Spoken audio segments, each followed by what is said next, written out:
आपके घर के बाहर लगा सीसीटीवी कैमरा सिर्फ फुटेज रिकॉर्ड करता है, लेकिन आपके घर के बगल में रहने वाला पड़ोसी आपकी कमजोरियां रिकॉर्ड करता है।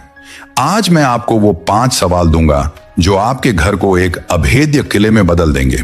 लेकिन एक चेतावनी है, अगर आपने इन सवालों का सही समय पर इस्तेमाल नहीं किया तो यकीन मानिए आपकी निजी जिंदगी, आपकी प्राइवेसी और आपकी मानसिक शांति सब कुछ एक ऐसे बाजार में नीलाम होगी जहां बोली लगाने वाले आपके अपने ही मोहल्ले के लोग होंगे। जरा एक पल के लिए अपनी आंखें बंद कीजिए और सोचिए, वो रविवार की सुबह जब आप अपनी चाय की चुस्की के साथ सुकून के 2 पल बिताना चाहते थे, या वो शाम जब आप ऑफिस की थकान मिटाकर अपने परिवार के साथ हंसना चाहते थे। तभी अचानक दरवाजे की घंटी बजती है। आप न चाहते हुए भी दरवाजा खोलते हैं और सामने वही चेहरा नजर आता है, वो पड़ोसी जो बस 2 मिनट के लिए आता है और आपके 2 घंटे खा जाता है। वो आपके सोफे पर ऐसे जमता है जैसे वो उसका अपना घर हो। वो सवाल पूछता है, और भाई साहब प्रमोशन का क्या हुआ? भाभी जी कल रात को आवाज आ रही थी, सब ठीक तो है? आपको गुस्सा आता है, घबराहट होती है, लेकिन आप मुस्कुराते हैं। आप चाय और नाश्ता परोसते हैं। क्यों? क्योंकि आपको डर है। आपको डर है बदनामी का, आपको डर है संबंध खराब होने का। लेकिन चाणक्य कहते थे कि भय से जो संबंध टिका हो वह संबंध नहीं, गुलामी है। आज हम इसी गुलामी की जंजीर को तोड़ेंगे। हम समझेंगे कि कैसे आपकी यह शराफत असल में आपकी सबसे बड़ी कमजोरी है, जिसका फायदा हर कोई उठा रहा है। लेकिन सवाल यह है कि आखिर हम उन्हें रोकते क्यों नहीं? इसका कारण हमारे दिमाग की कोडिंग में छिपा है। हमें बचपन से सिखाया गया है कि पड़ोसी पहला रिश्तेदार होता है, मिलजुल कर रहना चाहिए। ये बातें सुनने में अच्छी लगती हैं, लेकिन कलयुग के संदर्भ में आचार्य चाणक्य का दृष्टिकोण बिल्कुल अलग और क्रूरता की हद तक व्यावहारिक था। चाणक्य कहते थे, अति परिचय से अवज्ञा उत्पन्न होती है। जब आप किसी को अपने जीवन में, अपने घर में बहुत ज्यादा घुसने की अनुमति दे देते हैं, तो वे आपका सम्मान करना बंद कर देते हैं। वे आपको हल्के में लेने लगते हैं। क्या आपने कभी सोचा है कि एक राजा अपने महल के चारों ओर ऊंची दीवारें और पहरेदार क्यों रखता है? क्या उसे डर है? नहीं, उसे अपनी गोपनीयता का मूल्य पता है। उसे पता है कि जिस दिन प्रजा को राजा के शयन कक्ष की बातें पता चल गईं, उस दिन राजा का प्रभाव खत्म हो जाएगा। आपका घर भी आपका महल है, और जब कोई पड़ोसी बिना रोक टोक के इसमें घुसता है, तो वह सिर्फ आपके सोफे पर नहीं बैठता, वह आपके दिमाग में घुसपैठ करता है। ये पड़ोसी असल में सूचना के दलाल होते हैं। ध्यान दीजिएगा, जो पड़ोसी आपके पास आकर तीसरे घर की बुराई करता है, वो 100% आपके घर से जाकर आपकी बुराई चौथे घर में करेगा। ये उनका चरित्र है, और आप इसे चाय बिस्कुट खिलाकर बदल नहीं सकते। आप इसे केवल बाउंड्री यानी सीमा रेखा खींचकर ही रोक सकते हैं। समस्या यह है कि आप दरवाजा पूरा खोल देते हैं, शारीरिक रूप से भी और मानसिक रूप से भी। आज मैं आपको जो 5 सवाल देने जा रहा हूं, वे कोई साधारण प्रश्न नहीं हैं, वे मनोवैज्ञानिक बैरियर हैं। ये सवाल सामने वाले को बिना अपमानित किए, बिना झगड़ा किए, ये एहसास दिला देंगे कि यहां तक तो ठीक था, लेकिन इसके आगे नो एंट्री है। लेकिन इससे पहले कि हम पहले सवाल पर आएं, आपको एक कड़वा सच स्वीकार करना होगा। आपको सबका चहेता बनना छोड़ना होगा। अगर आप चाहते हैं कि हर पड़ोसी आपकी तारीफ करे, तो यह वीडियो आपके लिए नहीं है। लेकिन अगर आप चाहते हैं कि जब आप घर आए तो आपका घर केवल आपका हो, तो अगले कुछ मिनट आपकी पूरी जीवन शैली बदल देंगे। सबसे पहली और सबसे खतरनाक स्थिति वह होती है जब वे अचानक आ धमकते हैं। इसे हम द अनअनाउंस्ड रेड कहते हैं। आप तौलिए में हैं, आप खाना खा रहे हैं, या आप पत्नी से किसी गंभीर मुद्दे पर बात कर रहे हैं, और डिंग डोंग वे आ गए, बिना फोन किए, बिना पूछे। और उनकी वजह भी कितनी बचकानी होती है। अरे मैं यहां से गुजर रहा था, सोचा मिलता चलूं, या थोड़ी चीनी मिल जाएगी। यहीं पर 99% लोग गलती करते हैं। वे दरवाजा पूरा खोल देते हैं और कहते हैं, अरे आइए बैठिए ना, बस खेल खत्म। आपने उन्हें नियंत्रण सौंप दिया। अब वे तब तक नहीं जाएंगे जब तक उनका मन नहीं भरेगा। यहां आपको चाणक्य का पहला नियम लागू करना है, दुर्ग रक्षण, प्रोटेक्शन ऑफ द फोर्ट। किले का दरवाजा कभी भी अजनबियों या बिन बुलाए मेहमानों के लिए पूरा नहीं खुलना चाहिए। जब घंटी बजे और आप देखें कि वह वो चिपकू पड़ोसी है, तो दरवाजा सिर्फ आधा खोलिए। अपने शरीर को दरवाजे के बीच में रखिए, बॉडी ब्लॉक। ये एक बहुत शक्तिशाली नॉन वर्बल संकेत है जो अवचेतन रूप से सामने वाले को बताता है कि स्वागत नहीं है, और फिर उनकी आंखों में देखकर चेहरे पर बिना किसी झूठी मुस्कान के आपको पहला सवाल पूछना है। यह पहला सवाल है, क्या यह कोई इमरजेंसी है? क्योंकि मैं अभी एक बहुत जरूरी काम के बीच में हूं। इस सवाल की ताकत को कम मत समझिए। यह सवाल एक फिल्टर है। सामान्यतः हम पूछते हैं, कैसे आना हुआ या सब ठीक है। ये खुले प्रश्न हैं जो उन्हें कहानी सुनाने का मौका देते हैं। वे शुरू हो जाएंगे, अरे कुछ नहीं, बस बोर हो रहा था। लेकिन जब आप पूछते हैं, क्या यह इमरजेंसी है, तो आप उन्हें एक कोने में धकेल देते हैं। अब उनके पास सिर्फ दो रास्ते हैं। या तो वे झूठ बोलें कि हां इमरजेंसी है, जो वे चीनी मांगने या गपशप के लिए नहीं कह सकते, या फिर उन्हें यह स्वीकार करना पड़ेगा कि उनका आना बेकार है। जैसे ही आप यह पूछते हैं, उनका दिमाग रुक जाएगा। वे जो गॉसिप का पैकेट लेकर आए थे वह अब इमरजेंसी की कैटेगरी में फिट नहीं होगा। वे सकपका कर कहेंगे, अरे नहीं नहीं, कोई इमरजेंसी नहीं है, मैं तो बस ऐसे ही। बस यही वो मौका है जब आपको अपनी जीत पक्की करनी है। आपको तुरंत कहना है, ओह भगवान का शुक्र है कि सब ठीक है, माफ कीजिएगा, मैं एक बहुत ही क्रिटिकल काम में फंसा हूं और अभी बात नहीं कर पाऊंगा, हम बाद में फुर्सत में मिलते हैं। और इससे पहले कि वे कुछ बोलें, दरवाजा धीरे से बंद कर दीजिए। देखिए आपने क्या किया, आपने उन्हें मना भी कर दिया और आप रूड भी नहीं लगे। आपने यह नहीं कहा भाग जाओ, आपने कहा मेरा काम जरूरी है। आपने अपनी प्राथमिकता तय कर दी। यह एक झटके जैसा होगा उनके लिए। जो पड़ोसी आपको वेल्ला या फालतू समझता था, अब उसे लगेगा कि बंदा बिजी है, इसके पास फालतू समय नहीं है। आपकी वैल्यू उनकी नजरों में बढ़ जाएगी। याद रखिए, लोग उसी के समय की कद्र करते हैं जो अपने समय की कद्र खुद करता है। लेकिन रुकिए, यह तो सिर्फ पहला चरण था। यह उन लोगों के लिए था जो दरवाजे पर रोके जा सकते हैं। लेकिन कुछ पड़ोसी ऐसे ढीठ शेमलेस होते हैं जो इस बैरियर को भी तोड़ देते हैं।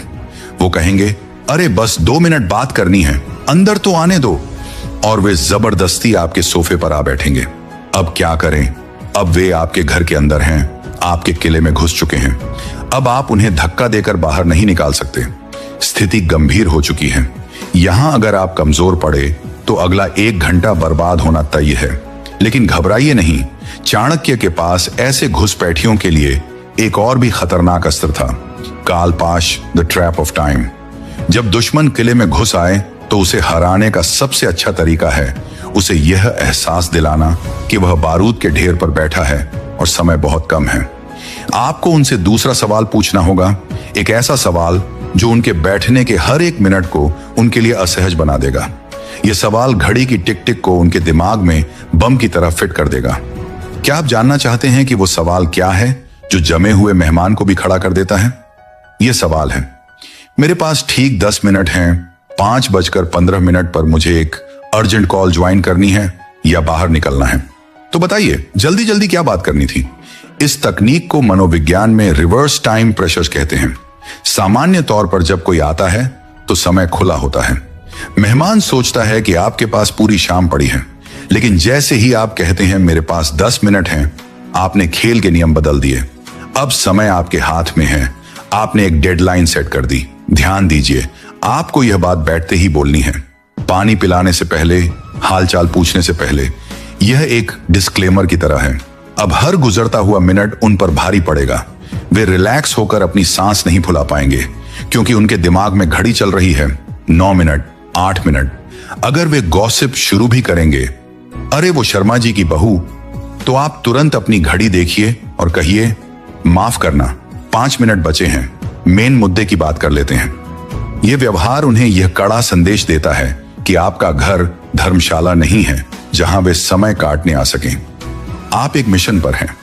और मजे की बात यह है कि जब 10 मिनट पूरे हों तो आपको सच में उठ खड़ा होना है। चाहे उनकी बात पूरी हुई हो या नहीं, आपको कहना है, माफ कीजिएगा, मेरा समय हो गया, मुझे अब जाना होगा या कॉल लेनी होगी। यह अनुशासन देखकर अगली बार वे आपके घर आने से पहले 10 बार सोचेंगे कि यार उसके पास जाने का फायदा नहीं, वो तो घड़ी देखकर बात करता है। और यही तो आप चाहते हैं, बोरिंग बन जाइए उनके लिए। एक अनुपलब्ध व्यक्ति से ज्यादा सुरक्षित कोई नहीं होता। लेकिन खतरा अभी टला नहीं है। कुछ पड़ोसी सिर्फ आपका समय खाने नहीं आते, वे कुछ और चुराने आते हैं, आपकी सूचना। ये वो जासूस हैं जो बातों ही बातों में आपकी हैसियत नापते हैं। सैलरी कितनी बढ़ी, गाड़ी कैश पे ली या लोन पे, कल रात किसके साथ झगड़ा हो रहा था, ये सवाल नहीं है, ये वो डेटा पॉइंट्स हैं जिनका इस्तेमाल वे आपके खिलाफ करेंगे। अगर आपने सच बता दिया तो नजर लगेगी या ईर्ष्या होगी, अगर झूठ बोला और पकड़े गए तो बदनामी होगी। यहां आपको चाणक्य का तीसरा और सबसे महत्वपूर्ण दांव खेलना है, प्रत्याक्रमण, काउंटर अटैक। जब कोई आपसे असुविधाजनक या बेहद निजी सवाल पूछे तो कभी भी उसका जवाब मत दीजिए। याद रखिए, जवाब देना आपकी जिम्मेदारी नहीं है। जवाब देने के बजाय उनकी जिज्ञासा को उन्हीं के खिलाफ हथियार बना लीजिए। आपको उनकी आंखों में सीधे देखना है, चेहरे पर एक हल्की सी रहस्यमयी मुस्कान रखनी है, जैसे आप कुछ जानते हैं जो वो नहीं जानते। और यह तीसरा सवाल पूछना है, आप यह सवाल क्यों पूछ रहे हैं, क्या कोई खास वजह है? इस तकनीक को मिररिंग विद इंटेंट कहते हैं। यह सवाल एक दर्पण है। जैसे ही आप यह पूछते हैं, गेंद उनके पाले में चली जाती है। अब उन्हें सफाई देनी होगी। वे कहेंगे, अरे नहीं, मैं तो बस ऐसे ही पूछ रहा था, जानकारी के लिए। तब आप उसी मुस्कान के साथ कहिए, अच्छा, मुझे लगा शायद आपको भी लोन लेना है या आपको कोई परेशानी है, इसलिए पूछ रहे हैं। वैसे मैं अपनी पर्सनल एंड प्रोफेशनल लाइफ को अलग ही रखता हूं, मिक्स नहीं करता। देखिए आपने क्या किया, आपने जवाब भी नहीं दिया और उन्हें जासूस होने का एहसास भी दिला दिया। आपने बहुत सभ्यता से यह बता दिया कि यह क्षेत्र वर्जित है। यह सवाल उन्हें शर्मिंदा कर देगा। वे समझ जाएंगे कि आप वो भोले इंसान नहीं हैं जो हर बात उगल देता है।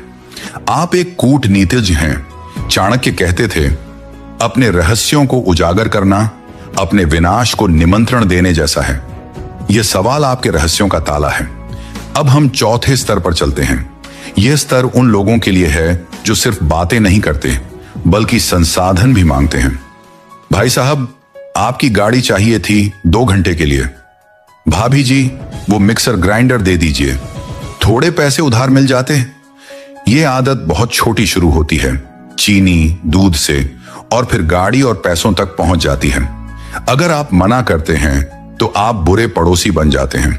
अगर देते हैं तो चीज टूट कर वापस आती है या संबंध खराब होता है।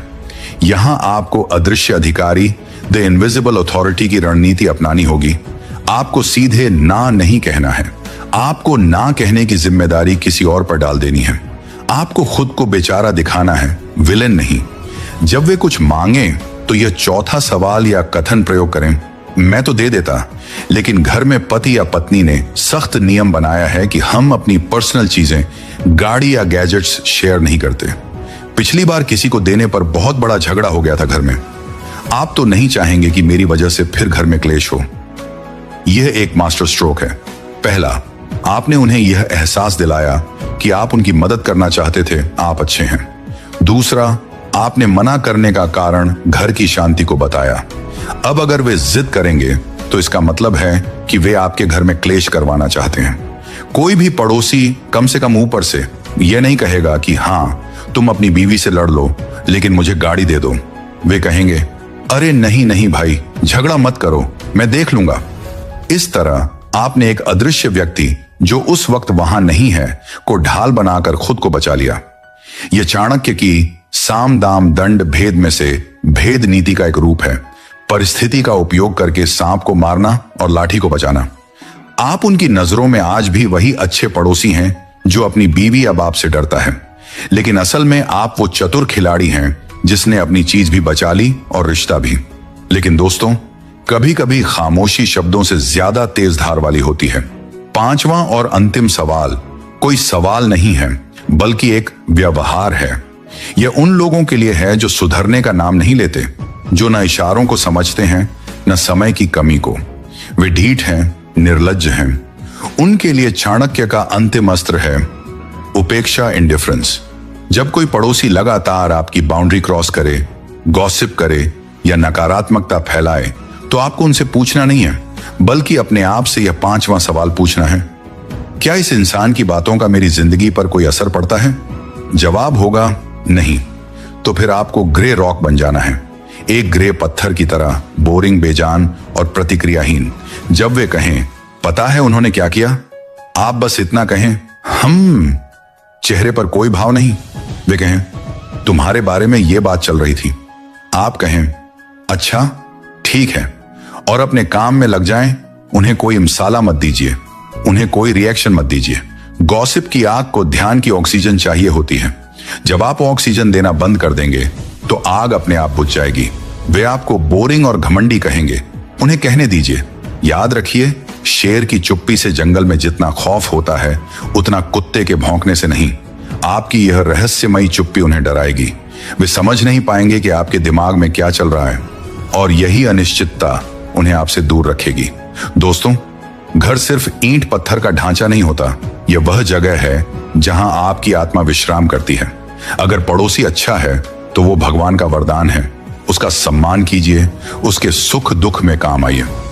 लेकिन अगर पड़ोसी आपकी शांति का दुश्मन बन जाए तो चाणक्य की तरह कठोर होकर अपनी सीमाओं की रक्षा करना आपका धर्म है। ये 5 सवाल इमरजेंसी है, सिर्फ 10 मिनट हैं। क्यों पूछ रहे हो? घर का नियम है और खामोशी, ये आपके वो हथियार हैं जो बिना खून बहाए आपको यह युद्ध जिताएंगे। याद रखिए, बाउंड्री सेट करना स्वार्थ नहीं है, यह आत्मसम्मान है। और जो व्यक्ति खुद का सम्मान नहीं कर सकता, दुनिया उसे कभी सम्मान नहीं देती। तो आज ही अभी इसी वक्त एक संकल्प लीजिए। नीचे कमेंट बॉक्स में लिखिए, माई होम माई रूल्स। ये कमेंट सिर्फ एक कमेंट नहीं होगा, ये एक ऐलान होगा कि आज से आपके घर का रिमोट कंट्रोल आपके हाथ में है, किसी पड़ोसी के हाथ में नहीं। अगर आपको लगता है कि इस वीडियो ने आपकी आंखें खोली हैं, तो इसे उस दोस्त या रिश्तेदार के साथ जरूर शेयर करें जो अपने पड़ोसियों से परेशान हैं। शायद यह वीडियो उनकी जिंदगी बदल दे। और हां, अगर आप चाहते हैं कि मैं चाणक्य नीति का उपयोग करके ऑफिस पॉलिटिक्स और बॉस को कैसे हैंडल करें पर वीडियो बनाऊं, तो चैनल को सब्सक्राइब करके बेल आइकन जरूर दबाएं। तब तक के लिए अपने घर को सुरक्षित रखिए, अपनी शांति को सुरक्षित रखिए। जय हिंद।